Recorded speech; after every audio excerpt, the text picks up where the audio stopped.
friends. Welcome back to Our Non-Toxic Podcast, live from my kitchen table. And this is especially significant to me because this is where Brie and I started recording the podcast almost 3 years ago. Absolutely Crazy Town, which makes this officially like the 10th episode in a row that I have used Crazy Town in the first 45 seconds. What kind of award do I get for that? Anywho, we started recording this podcast forever ago. If you have been around since the beginning, thank you for being an OG listener and supporter, and thank you for sticking with us despite all of the learning curves that I myself specifically have had. Bree's perfect and does no wrong. I have obviously had a lot of technical changes and just, figuring out how to auto-engineer, and by auto, of course, I do mean audio. This coffee isn't empty yet. We're recording somewhat early in the morning. And it's a work from home day, so I'm not conditioned to socialize until maybe a little bit later in the afternoon. I turn it on whenever I have to meet with clients, but on days that I'm planning to be a recluse, sometimes words evade me until like 11 a.m., and we've not reached that point yet. So what we're drinking today, we've got an oat milk latte, classic, plain boring, in a mug that says, "Don't get your feathers ruffled." Every morning, if you guys can imagine, I wake up, drag my just half alive self out of the bedroom. It's still dark. I crawl, basically, emotionally, into the kitchen, open the pantry doors. I look around at my extensive mug collection. One day I do want to make a video and show all the mugs that I have, but also I'm afraid that someone will have me submitted for an episode of Hoarders, and I'm not ready for that quite yet. More on that later. So I open up my mug cabinet, browse through all the mugs, and I ask myself, what kind of vibe do I want today? Sometimes I have like an ironic mug, a funny one. Sometimes it's uplifting with a nice Bible verse. Sometimes it's a Marvel character, other miscellaneous paraphernalia from shows that I like. I've got a Schitt's Creek mug. I've got a Hogwarts mug. I've got so many things, okay? Lots of mugs that were gifted to me, mugs from different places that I visited. So it just depends what I'm feeling. If I'm about to go on a trip, I might get a mug from a previous trip that I've taken just because it gets me excited to travel once again. If I'm missing a certain person, maybe I'll grab a mug from them. There's just a lot more thought that goes into it than really is necessary for something that I drink coffee out of. But it's a fun little ritual that I do to start my day. I love my mug collection. A mug is like one of my favorite gifts of all time. Just the fact that someone went and picked out a certain mug and I'm going to use throughout different points in my life, it just makes me happy. So today, I was like, you know what? It's a beautiful spring day. It's going to be awesome. I get to record. I get to get some work done. We're going to say, don't get your feathers ruffled. And knock on wood, thus far, I have not ruffled a single feather. It's been a pretty good day. But like I said, it is not yet 11 a.m. So we'll stick a pin in that one and possibly report back later. The reason for the change of scenery is I feel like every time I record in the living room, I have my laptop over here to my left side. Unfortunately, that is my asymmetrical face side, and I always try and talk facing this direction. If you look at my Instagram, every single photo is taken from this side. So if I'm facing the left, you see my right side. This is my Quasimodo side. It doesn't look as good, in my opinion. Whenever I'm editing it, I'm like, oh, why did I turn my face? So you can see me trying to look at my notes over on the side where the table is, and my face is turning. Basically what I'm saying is that I'm being vapid, and I feel more comfortable in this situation. But I also thought it's kind of cool. It's clean. There's like beautiful spring sunlight coming in. The table is right in front of me, which makes it really nice. I can keep an eye on everything that's going on. So I should have just said, logistically, it's easier. But the truth is, I'm just being vain. And that's okay because this is my podcast. So what we have going on today is a fun little topic, very pertinent to my life. I hope that someone gets something from it as always, but if not, you'll just learn a little bit about me. And as always, there will be some oversharing because that's what we do. First and foremost, I finished my sweater. Let me show you. I finished this last night. I've been working on this sweater on and off since November, I believe, maybe even earlier, but in my defense, I know that's a really, really long time to be working on one specific craft that I probably will wear 1 or 2 times, but it's my TV craft, okay? And what I mean by that is whenever I sit and watch TV, I have this inability to stop fidgeting, so I either get on my phone and start scrolling, in which case I miss the entire plot of the TV show that I'm watching, or I need to be doing something with my hands. I can't sit still, I get fidgety, if you can believe it. So a long time ago, I had picked up crocheting. It's evolved into different things. I've had like drawing, doodling phases. Sometimes I use those adult coloring books. So I go through different stages of what I like to do as my sensory activity. back in October, November, I was like, you know what I should do is make a sweater. We watch a lot more TV in the winter, obviously, because there's nothing else to do besides sit and be depressed. So I'll make something that I can actually use during the winter. However, I didn't anticipate it taking me all winter to finish. I should have started this probably in like August if I had wanted to use it for the winter, because it was 80 degrees yesterday and I just finished this sweater. But that's okay because it was a labor of love and hand cramps, and I finally got it done. It's definitely apparent that it's homemade. Maybe I'll throw it on real quick for you guys just to show you. Let's see. I hope you're watching, because if you're listening to this on Spotify, you might be like, girl, skip to the part where you talk. Others of you might say, no, you don't have to get to that part very quickly. Also, this is a cardigan. Not sure why I put it on this way. All right, here we go. Here's my sweater. I did mismeasure the sleeves a little bit. I forgot that I'm 5'3", and my wingspan is not long, so I have a little Ariana Grande situation going on here. But it's really comfortable. I was going to cuff the sleeves, but then I thought, no, I kind of like them being baggy like this.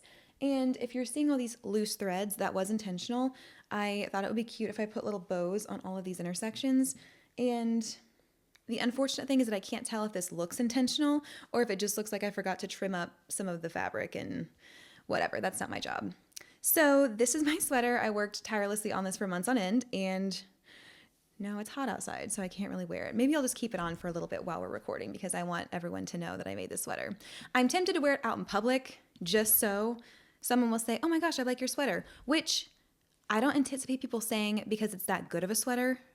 Okay, I think that whenever you wear something unique in any way, you get some kind of a compliment, even if people are just like, I need to acknowledge this, but I don't know what to say, so I'll just say I like your sweater. I know this because I wear a lot of odd things, and even if it's not cute and you know they don't think it's cute, sometimes people are just courteous and they'll say, oh, I like your Captain America Converse. And then you say, thank you so much, and start a whole conversation based on that. So I might wear this in public just to give it a trial run, just to get a compliment, so I can say, oh my gosh, thank you, I made it. And then have someone pretend like they care, and then I'll be like, yeah, I crocheted it myself. Like it's really awesome that I did that. And then it'll probably, unfortunately, not see that much of the light of day. But the problem is that these things, because I've crocheted little shirts before, and I probably will resume doing that somewhat soon because it's warm outside, and I'm in the groove now, okay, I'm fast. And making little tank tops is so much easier than making big sweaters because you don't have to attach a bunch of things. There's not sleeves. Obviously, there's less material. You don't have to do as much. So I'll probably do some of those for the spring and summertime. But the issue with that and with these is that they're not overly durable. They feel fragile. This feels more sturdy than most things that I wear that I have handmade. But whenever you're wearing like a little tank top with like a little yarn thread around the neck, and it's like a corset back, and it's just really delicate, I always feel like I need to bring a backup shirt in my purse just in case the integrity of this one doesn't hold up. The sweater, I feel like it's pretty sturdy, but you can't put it in the wash. I don't know what I'm supposed to do with it. I don't know. So it makes me nervous to wear it too often because I really don't know how to care for it. And this isn't even that nice of yarn. This is like medium to lower echelon tier of yarn because I didn't have full faith in myself being able to execute this. If I ever make another sweater, which I won't rule out, it would just have to be a winter project because it requires a lot of time, and I don't like to be inside for that much time during the summertime. That's saying the word time a lot, and I apologize. Anywho, neither here nor there. No one cares about my plans to make another sweater in the future. But here it is. She's done. I'm going to take it off now because I'm just feeling a little sensory overload from all the material on my person. All right. In other news, it's hammock season. It's not sweater season. I'm recording looking out my window right now. You can't see. I can see.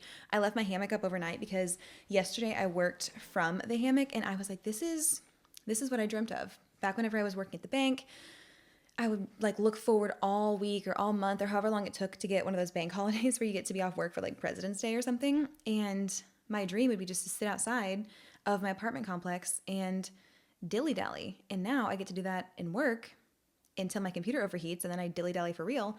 And I'm just feeling really grateful for that. So just very present in the moment, feeling thankful for what I'm able to do. Really, I've just de-thawed. I feel like when the sun comes out and spring is here, I'm like Han Solo just being removed from the carbonite that he was encased in. Sorry, that was a Superman reference.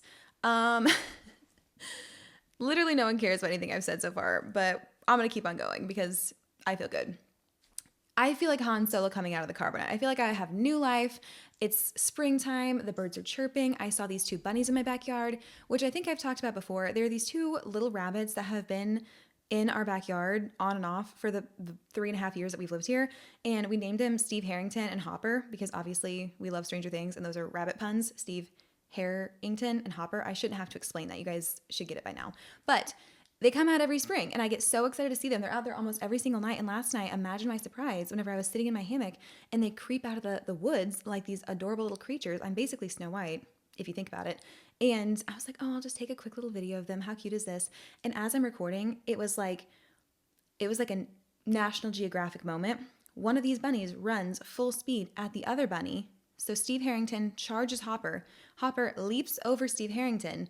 They turn, they face each other. They exchange what I can only imagine is some kind of rabbit trash talk. And then Hopper charges at Steve Harrington, who then hops over him. And this whole cycle continues for like 3 or 4 minutes. And I just sat there frozen, recording, hoping they wouldn't notice me because I was just witnessing one of the Lord's miracles, which is just wildlife interacting. And then I got up to come inside because I had to take a shower and they got scared right away. And it was still a wonderful moment. So thankful for hammock season. This is the time of year that I spend an inordinate amount of time just in my backyard. I just don't like to be inside. We've been cooped up all winter. If I can do something outside, I'll do it outside. If I have to email my accountant, doing it from outside. If I can eat lunch, doing it from outside. The only problem is that I don't like to leave my hammock up 24/7 because I feel like it gets dingy. You know, there's just liquids and bugs and pollen and things that get on it. So then it creates an issue of having to take it down and put it back up every day. Really, that's a very first world problem and I shouldn't complain about it. But I just left it up last night because I was like, you know what? Tomorrow's another work from home day. I'm going to spend so much time in the hammock that it's not even worth it to take it back down. And I'm looking forward to that very much. That's why we're recording in the mornings, so that I can edit this, you guessed it, from the hammock. All right, perfect spring weather. Hope you guys are all enjoying it. Let's get into the report. Reading, still not reading. I'll pick it up eventually. We did book a trip for mid-April to Scottsdale, and I think that I will probably resume reading by then because I have to have something to do by the pool. So let me know if you have any book recommendations. I have a lot of things that are backlogged, but I just can never decide, especially for a vacation, if I want something that's really light, like a palate cleanser, just a fun, like read in the meantime book.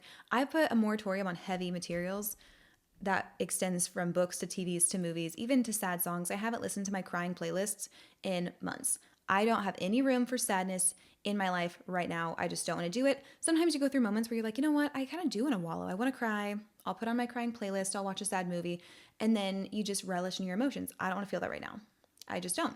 So anything probably either lighthearted or fantasy, romance, anything like that. So hit me with your recommendations. I've got about a month to decide. And I doubt I will pick up anything until then, unfortunately. I'm just not in a reading phase. I don't know. It'll come back. Eating. A lot more food. But more on that later. Okay, playing. I've been in a big Dire Straits radio kick, which is a band from the 80s, I believe. I don't even know. I heard a song that I liked, and then I liked the song, and I listened to it 58 times in a row, and then I was like, I should branch out, so I just put the radio on. It's not that serious. Just a lot of 70s, like, music your dad would listen to if he were cleaning out the garage. Is kind of where I'm at. All right, obsessing fashion. If you follow me on Instagram, you've probably been like, girl, why are you dressing so weird lately? You've been wearing a lot of things. You've been making some choices. And I don't know why. I think it's because the weather's finally warm. Again, this is the reason for all my behavior lately. It's warm outside, and I actually can take videos of myself wearing these cute outfits, whereas before, if I had the world's cutest outfit on, what am I supposed to do? I can film it in my doorway like I always do because that's the only place with adequate lighting in the entire house. But other than that, you can't really take photos. You can't go anywhere. It's cold. You like set up your tripod. It blows over with the wicked winds of the east, and then you try and do something and your eyes are watering and you're crying mascara on your face and your nose is running and then it turns red and your fingers are frozen. You drop your phone. It's just a debacle, okay? So I don't like to dress as cute during the winter just because what's the point? Not that the point is taking photos, but I like to do that as well. So I dress cute. It's just like, I don't have as much fun with it. And you have to be warm, so you can have less fun just in general because of the desire to not get hypothermic. But now, that's not a concern. And it's not quite hot, so you're miserable and your face is melting off. It's not that. Everything is perfect. We're in like that sweet little equilibrium of what Missouri gets in spring and in fall. and I'm going to maximize it as much as I can. So I've been breaking in all my fun clothes, and I did this thing last week where, every time I record, I talk about how parasocial I am with ChatGPT. But last week, I was like, you know what I should do? I should ask ChatGPT to style me an outfit. And I also want to say I treat ChatGPT like a personal assistant, and that I talk to him like he's a person, and I'll be like, good morning, here's what we're doing today, blah, blah, blah. Can you optimize this? Can you tell me the fastest route to drive from here? Whatever. So I use ChatGPT for everything. I could honestly probably make an entire episode about everything I use ChatGPT for as far as optimizing my life, because I really do feel like, I don't want to say he, because you guys are going to have me committed. I really feel like using this platform has allowed me to organize my thoughts and ideas in a way that has optimized my performance. Okay. So I said to ChatGPT, I was like, can you style me an outfit? And I think I had a certain, it was the overalls. And it's like, I have these overalls. I want to wear them forever. Tomorrow's going to be nice, but I don't know how to style them, because every time I try them on, I just look like a newsboy from the 90s. So give me ideas of how to wear them. So then ChatGPT created this beautiful fashion sketch of like how I should style this outfit. And I was like, you know what? I can execute this. I can do this. So I literally dressed according to the sketch that AI created for me, down to the hair, because it was like, you should do an updo. I said, okay, girl, I'll do that. So I did, and it was really cute, and it felt kind of dystopian. And I was thinking in the back of my head, like, there are so many movies about why you shouldn't get so parasocial with AI, and here I am, parasocial with AI. But you know what? I don't care because I'm having a good time. And if AI takes over, then ChatGPT will remember me fondly and hopefully spare me from the human internment camps that they will inevitably create for the human race. So who is the real winner here? It's going to be me. Let's move on. So I've been having a lot of fun with fashion and I try and challenge myself to do different silhouettes every day. And if you notice, I'll be talking a lot about fashion as though I know what I'm talking about, and I don't. My expertise in my head comes from extensive hours researching on Pinterest. It also comes from, I went on a big phase for a long time watching those videos that stylists for movies and TV shows will make, talking about how they style their characters. And I think it's so fascinating. I honestly could make a whole video about that too. So we're just putting a lot of episodes down in the pipeline, but where people like, say, Gossip Girl, like people who styled Blair and Serena and everyone else, they just talk about how, this outfit represents how Serena's a free spirit. So we use a lot of drapey fabrics and whatever, like just the way they dress characters to further personify them. I think it's so interesting. And I just like trends, but I also just like to play with fashion. I feel like I'm rarely on trend, and not in a way that's like, oh my gosh, I'm not like other girls. Like, I'm so different. I just don't wear trendy clothes.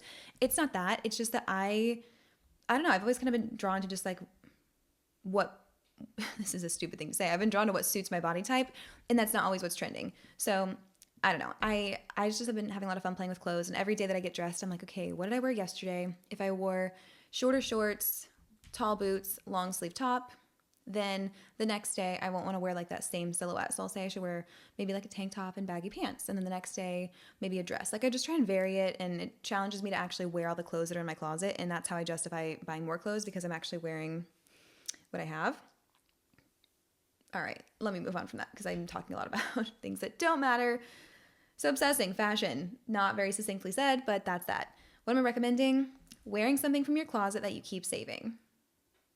Everyone has those things that you've bought and you're like, oh my gosh, it's so cute, but it's a little bit too extravagant, or it's too this, and I'm saving it for a special occasion. Just wear it. Just wear the fun outfit. Why not? Who cares where you're going? That's the one thing that I think I could be better at, is practicality. I just don't have any desire to be. I love to wear exactly what I want to wear, and when I'm getting dressed for the day, I rarely consider what I have on tap for that day. So you might find me in a shoot wearing heeled boots and a little skirt, and having to make sure I don't have a wardrobe malfunction at every twist and turn. So obviously I'm respectful of my clients. I'm not going to wear some nonsense to a work meeting, but within reason, I dress pretty and practically. Okay. Last thing, treating Urban Grounds Toasty Flight. If I had $1 for every time Urban Grounds in some capacity has made its way into my report, I could eat there for free for the rest of my life, I think. I just am a big fan of Urban Grounds, but the Toasty Flight specifically, it's basically like just fun little toasties that they cut in half, and you get 4 toasties in a flight.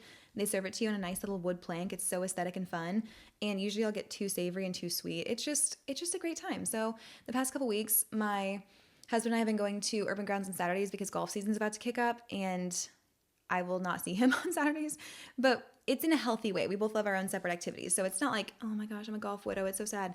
We just do our own stuff. We have our own hobbies and it's a great time. And then we come together at the end of the day and debrief about them. And it's really fun. So we're just spending the last couple weekends before it gets nice together. And we've been running little errands and doing fun stuff.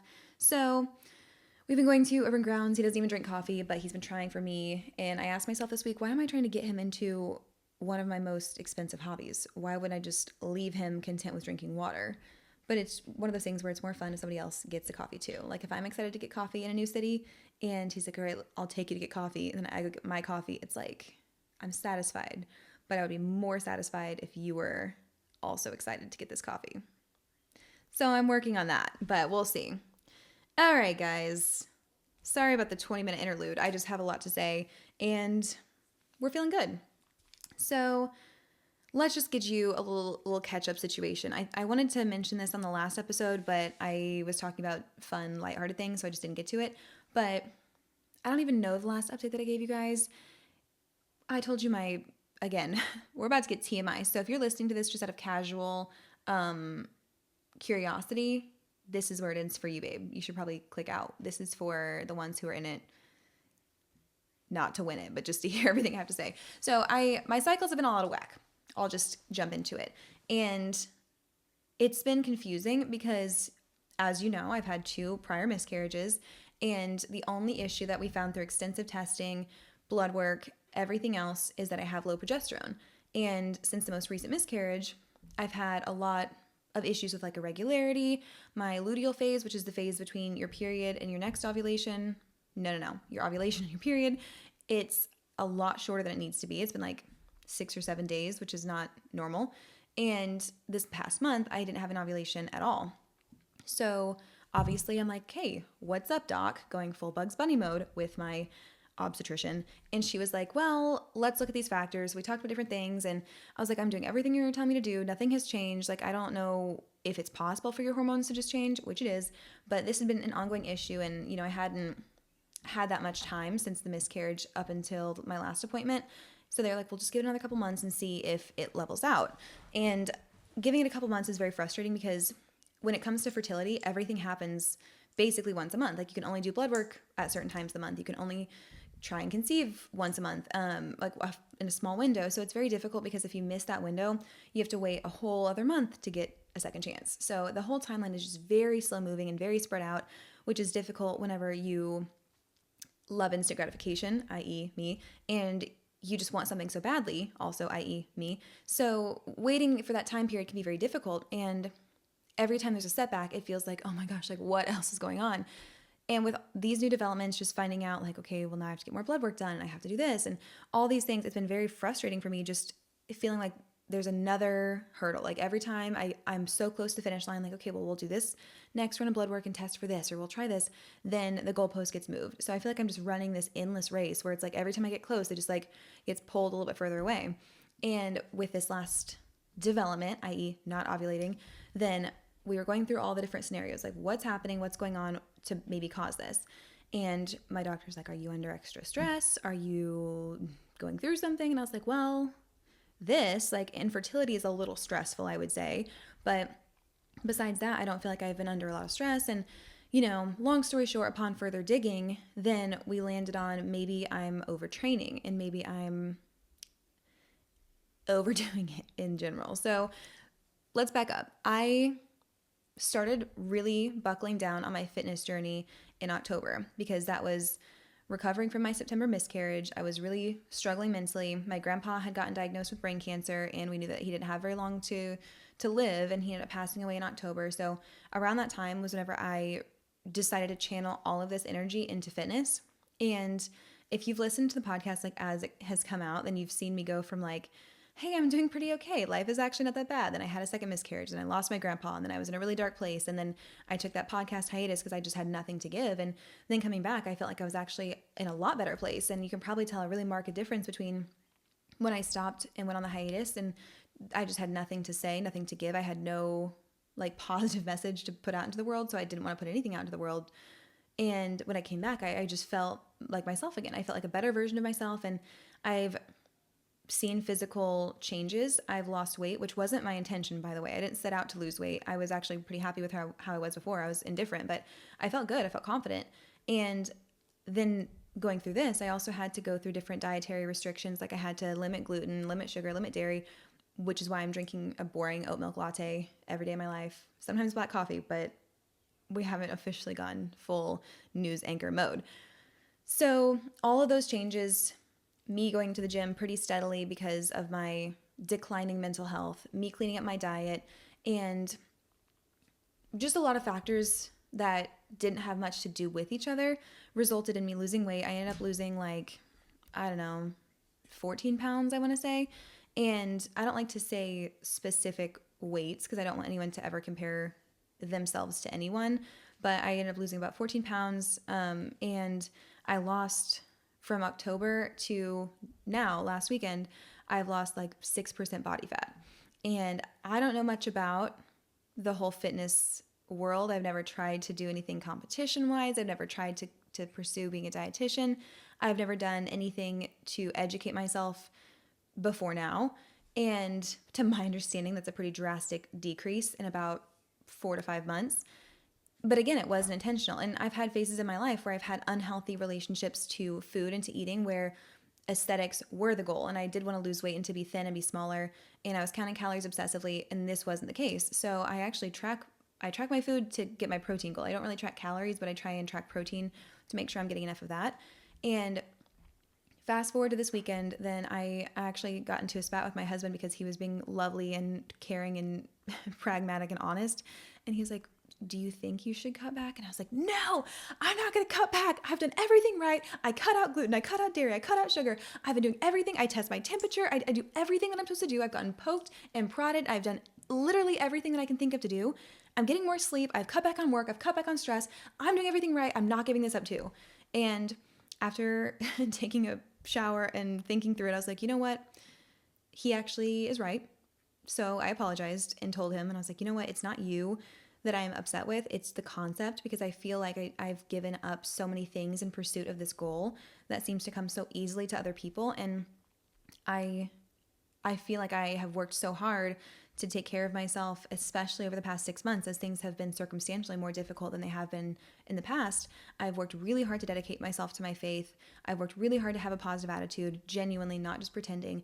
I've worked really hard to be in good shape, get good sleep, eat good food, everything else. And now I'm being told that that's another problem that I've created. And as someone who struggled with infertility, I think, I can't speak for most women, but you do put some measure of blame on yourself because you're like, well, this was my body. This is me that's, quote, failing.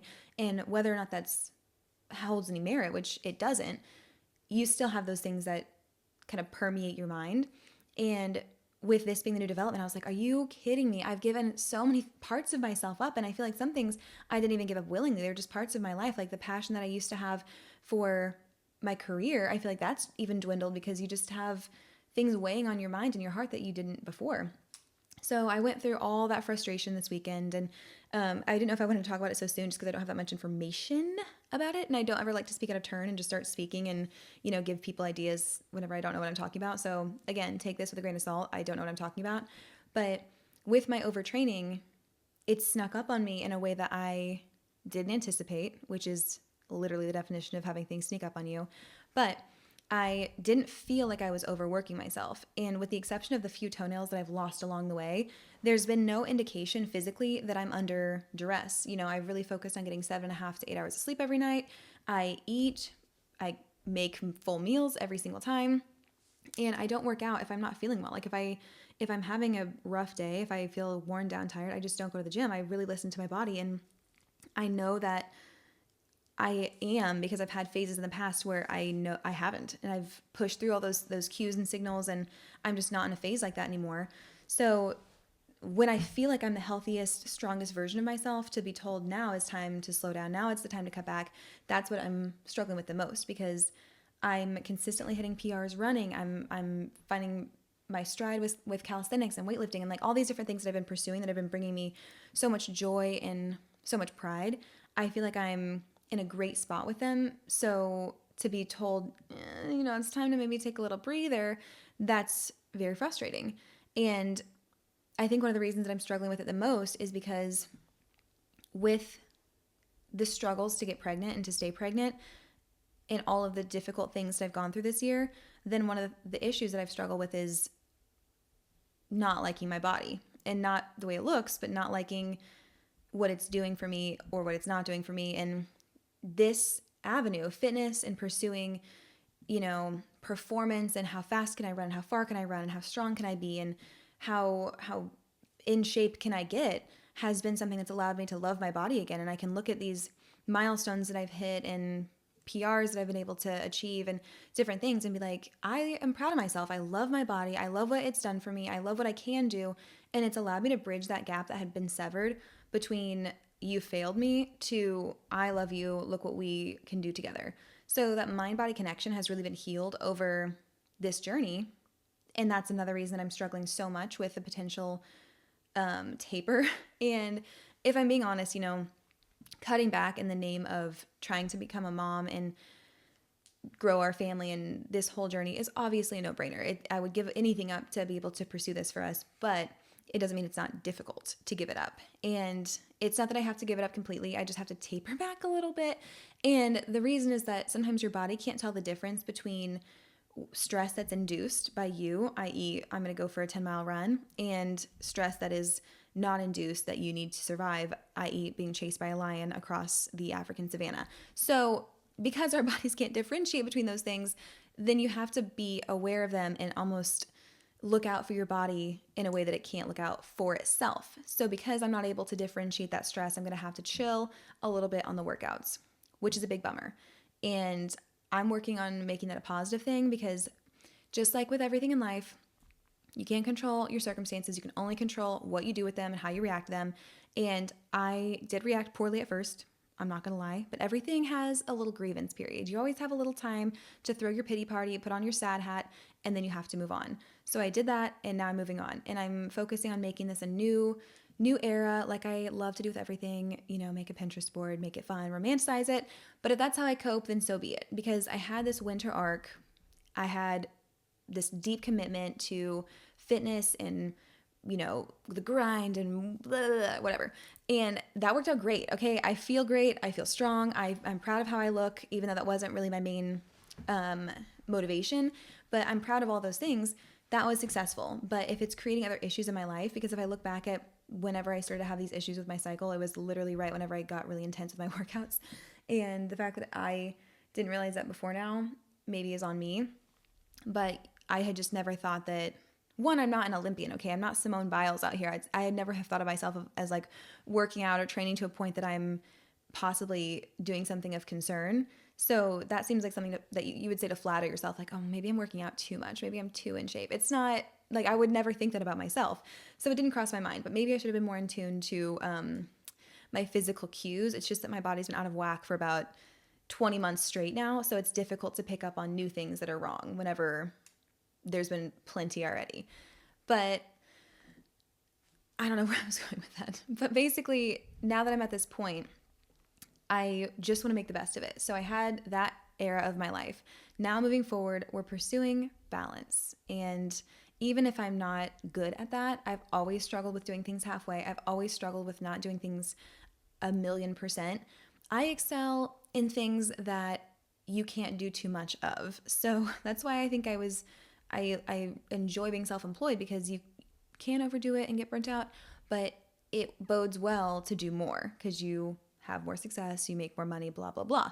So things that reward obsessive, excessive behavior, I thrive in.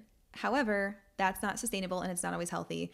In fact, I would argue it's most times not healthy, and I have found that out in each circumstance. It's almost like I can't learn a lesson to save my life. We're working on it though. So all that to say, as I'm reflecting about what I'm dealing with, feeling like, different parts of my identity, as in my work life, my professional life, my passion for my work, my devotion to fitness, my physical shape, my abilities, all these things, feeling like they've been kind of stripped away from me, has been a struggle. But it's also taught me, you have to find your identity in things that are more enduring and lean on your faith. And even that's been challenged through different points, which I've obviously been very open about. But your identity has to come from God and things that that literally can't be taken away, because even in a more drastic sense, I could lose way more physical abilities, and people do all the time with tragic accidents and with diseases and different things. So having my identity rooted in something that is fickle is never a good thing. And obviously your career can go away at the drop of a hat. So it has been a valuable lesson, albeit a very unpleasant and difficult one to learn. But I'm thankful that I'm learning it in a way where it's my choice to step back on both ultimately, and that I'm able to do it in a way that still allows me to do things in the gym and whatever else, because I don't have to give it up entirely at this point. Let's hope I don't have to. So, with that being said, one of the reasons that is a potential culprit for my body not functioning as it should currently is a combination of the overstress and underfueling. So even though I eat a good amount and I eat pretty well, then there's a possibility that maybe I'm not eating enough. And that's shocking to me because I do feel like I eat a decent amount. But we went through and looked at my energy expenditure, like how many calories I burn, how active I am, what I burn at rest, which you can get from a body scan. Like you can go to Supplement Superstore and get a full body scan of like what you anatomically are, and they will tell you your basal metabolic rate, which is how many calories you burn at rest, and then you just obviously keep track, however you do that with an Oura ring or with a watch, of how many calories you burn. And I've really drastically increased how many calories I'm eating every day so that I can make sure that I always stay in a little bit of a surplus and have no chance that I'm underfueling. So it's been a little difficult the past couple of days because I'm having like bigger breakfast, bigger lunches, snacks in between. And then for dinner, I'll get to the end of the night and check my calorie goal. And I'll be like, oh my gosh, I'm still 800 calories away from my goal. And probably before I would have been like, it's not that big of a deal. Like I'll just eat more tomorrow and just moved on. But those things compound and I don't want to get behind. So then I'll go and make myself like a peanut butter piece of toast, like something with a lot more calories just to try and keep them up. So it is challenging my relationship with food because it's been rocky in the past for different reasons, and then it's been fine, and then I had to change my diet based on my fertility, then I have to do all this, now I'm eating more. So my journey with food has been, I could write a series of extensive novels on my relationship with food, and they're ongoing. But right now I'm not crazy about it just because I haven't been hungry in like 5 days because of how much I've been eating, and that's not ideal. But it's good for you, and I'm committed to it. So I don't want anyone to hear this and think like, oh my gosh, I should do this. Everything is so different. And if I've learned anything for this journey, it's just that everyone has their own separate needs in every way. So consult a professional before you take any of this personally. But that's where I'm at right now. And that's what led me to this topic. So I was thinking, we've been taught our whole lives, as far as people who are my generation and age specifically, that hustle harder, work longer hours, sleep less, do more, be more, make more money, earn whatever. We've been so entrenched in this hustle culture that I think that now everyone is experiencing this sense of whiplash because we've gone from work harder, sleep when you're dead, pursue your goals, monetize everything, to regulate your hormones, focus on your cortisol, get 8 hours of sleep. You have to balance everything. Equilibrium is key. You have to have a slow life, embrace slow living. And we're like, where did this come from? Because up until like 2 or 3 years ago, everything was just guns ablaze, balls to the wall, 110% all the time. You should be selling courses. You should have 2 jobs. You should have a side hustle. You should be doing this. Your opponent is getting up earlier than you and working harder than you. And then now it's like, turn your phone off. Go outside. Ground yourself in nature. Make some herbal tea. Buy free-range, grass-fed, whatever. It doesn't matter. It's like, how are we supposed to keep up with all this? And this is just a societal thing. This isn't even like medical things, which obviously you should consult a professional about. But it's just very difficult to go from this rise and grind mentality to all of a sudden going to take care of yourself, find peace, do not disturb. And I think that it's very difficult as we move into this wellness culture. I think it's a great thing. I think it's probably way healthier. But you can be fully bought into this new movement. You can be fully bought into wellness and be present in the moment and center yourself and journal and podcast and green juice and whatever, but still struggle with the guilt because you're so entrenched in the previous hustle culture that we were just inundated with for so long.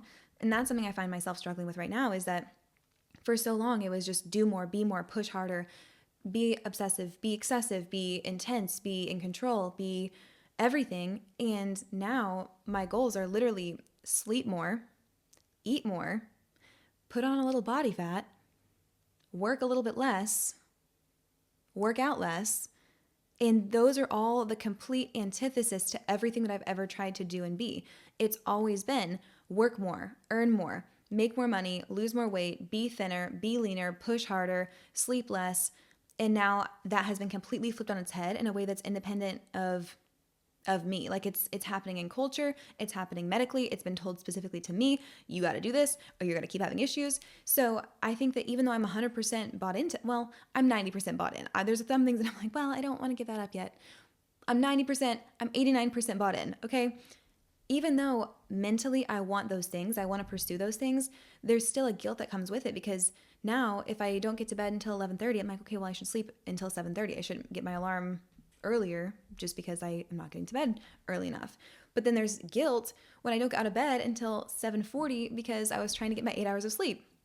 When I literally have a job that allows me to do so, and I'm doing this for a reason that's bigger than myself, there's still so much guilt and shame in that, where you feel like, oh my gosh, like, am I a lazy, worthless sack of crap? Or not going to the gym for 3 hours because I have the time to and I really want to and I still have the energy and I'm not exhausted leaving the gym. So I'm like, oh, I should do another workout or I should do more, and stopping myself.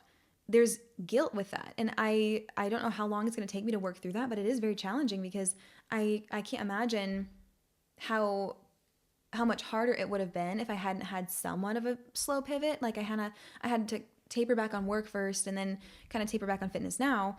If it was an all at once thing, I don't know what I would have done, because I've been focusing on getting more sleep, focusing on less work stress and everything else for, I don't know, a year now. And this is now the newest addition, the newest stage of me cutting back on all of these things.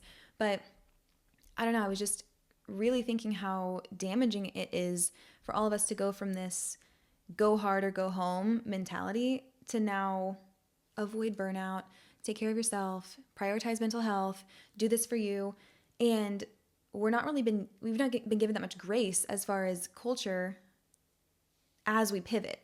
All of us, I'm sure, have some kind of whiplash of being like, wait, I thought we were supposed to be like these insane career women, getting up early and going to CrossFit and doing this and coming home and then having a side hustle and then parenting your children if you have kids and then also being social and doing everything else and then not sleeping and just running off of this, and this whole glamorization of a lifestyle that doesn't cater to any of your physical needs, like sleep, proper nutrition, rest in general. Like, it's just very difficult to conceptualize how we've been taught one very drastic thing and now we're being taught the other. And there's guilt on both sides. Like, there's guilt if you find yourself overworking because you're not taking care of yourself, your cortisol's too high, you're hurting yourself down the road. But then there's guilt if you do prioritize that, because no one's clapping for you for getting 8 hours of sleep. No one's clapping for you for cutting your workout short because you don't need to work out extra. No one's clapping for you for hitting your calorie goal. You know, it's very sad and it's challenging, because now these milestones and these markers of success in the new wellness era, they're just not as sexy per se as they were in the hustle era. So finding that balance of, I know I have to do this for me. This is most important for me and my family and my future and my health and my longevity. This is best. But it's, like I said, the complete opposite of what we were taught is good and noble.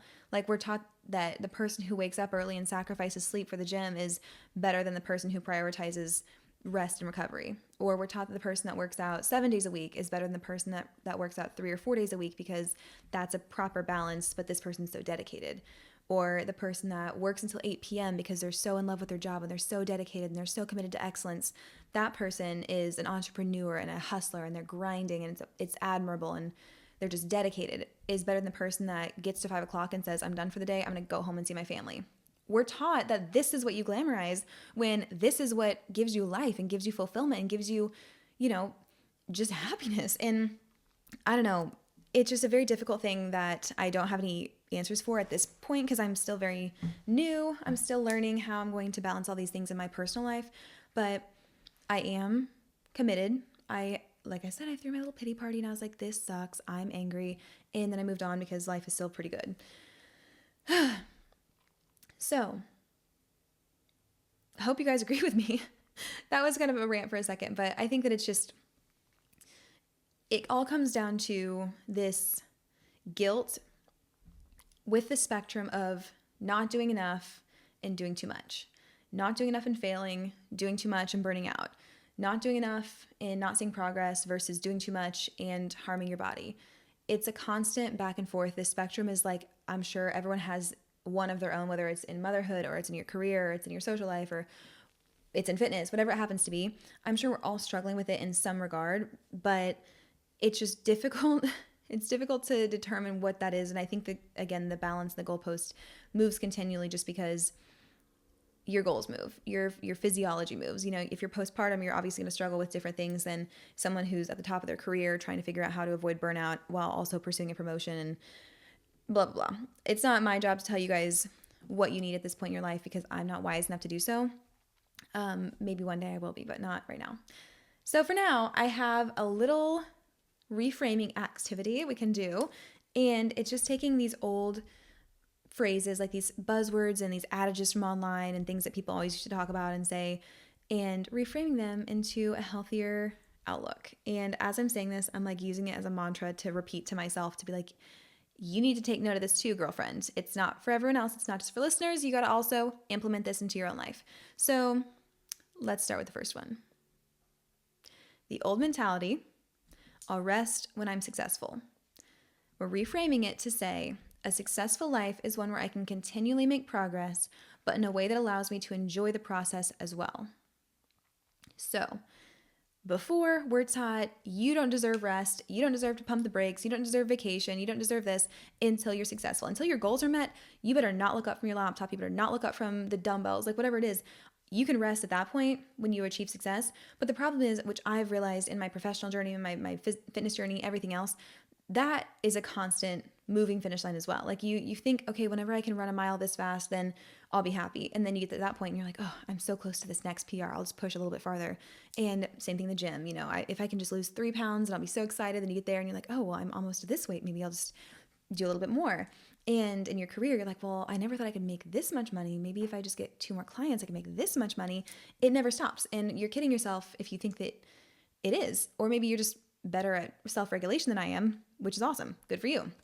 So for me, I don't want to have those absolutes anymore where I'm constantly chasing the next if and when. Like, I don't want to hypothesize about when I'll be able to be happy. I want to just be able to be happy in the moment as I'm going through this entire process. So a successful life is one where I can continually make progress. So we're not just letting off our goals and being like, oh, everything's great. I'm just going to be happy where I am. Like, I don't need to make progress. I don't need to set goals. I don't need to work. It's fine. So continually making progress, but in a way that allows me to enjoy my life in the process of doing so as well. So not putting your entire life and your happiness on hold until you get to a point, but being happy on the journey. That was good. Okay, old mentality. If I don't work harder than everyone else, I won't make it. Reframing it to think, hard work matters, but so does smart work. Efficiency, strategy, and sustainability will take me farther than burnout ever will. Now, I was guilty of this in my work life specifically.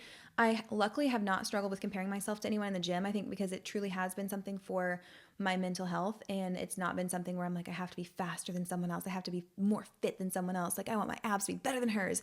I've not thought that at all. So at least in this round of fitness, probably in my past, but I haven't struggled with comparison in the gym, but I did struggle with it very badly with my professional life and wanting to be the best and wanting to be, you know, the top option for social media in the area and blah, blah, blah, especially at the beginning, which is understandable.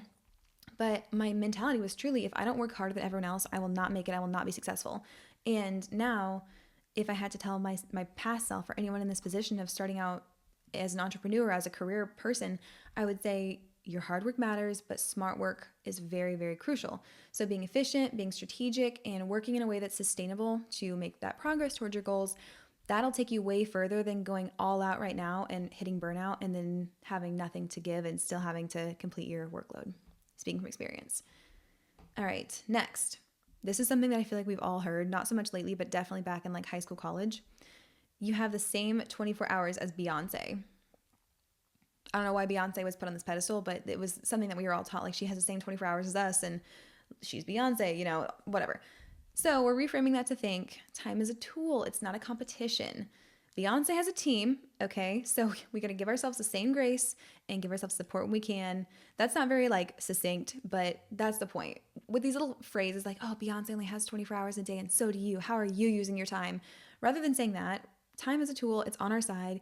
You already have time blocked off to sleep. You have to dedicate your time in a way that's smart, like we're not wasting time scrolling TikTok in the bathroom anymore, but we're breaking it up so that you have time to go on walks with your mom, go to the park with your children, go call your friend, like do little things in the midst of pursuing your tangible goals as well.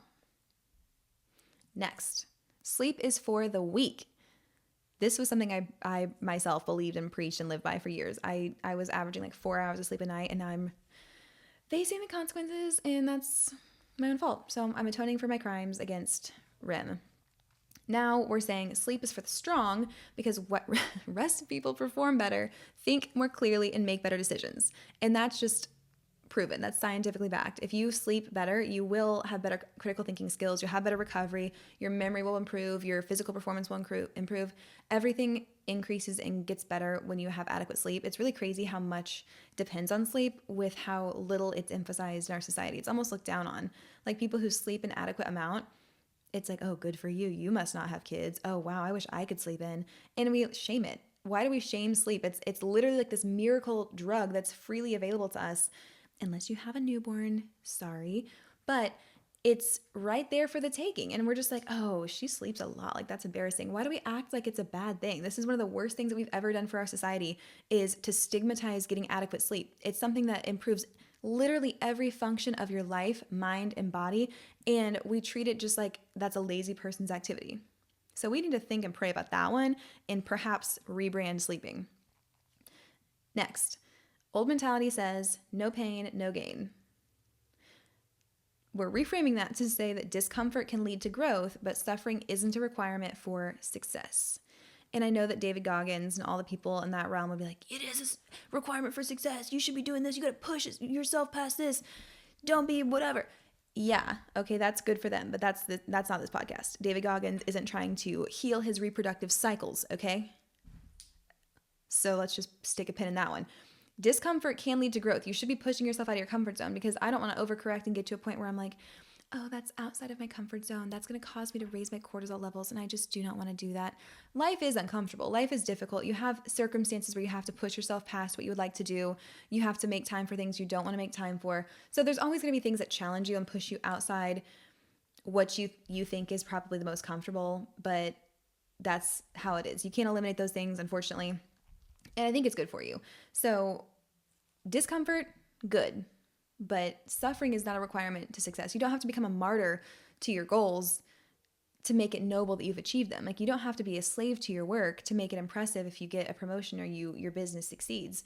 And yeah, there's a lot of work that's required to getting to those milestones, but you don't have to make it this, hill that you're going to die on every single day because you want a promotion or because you want this to happen.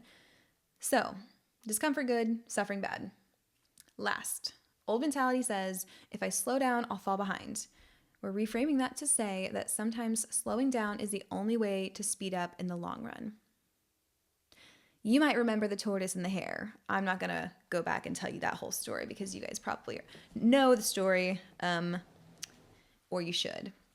But that's the one that's most specific to me in this stage of life. Is right now I feel like if I slow down, what am I doing? I've slowed down in my professional life. Now I have to slow down in the gym. Like, what am I doing? What am I growing in? What am I pursuing? And the answer is I'm pursuing motherhood. I'm pursuing healing my body. I'm pursuing the next stage of our life, growing our family. This thing that will far outlast my physical health and my career is my future children and the legacy that I hope to have with them.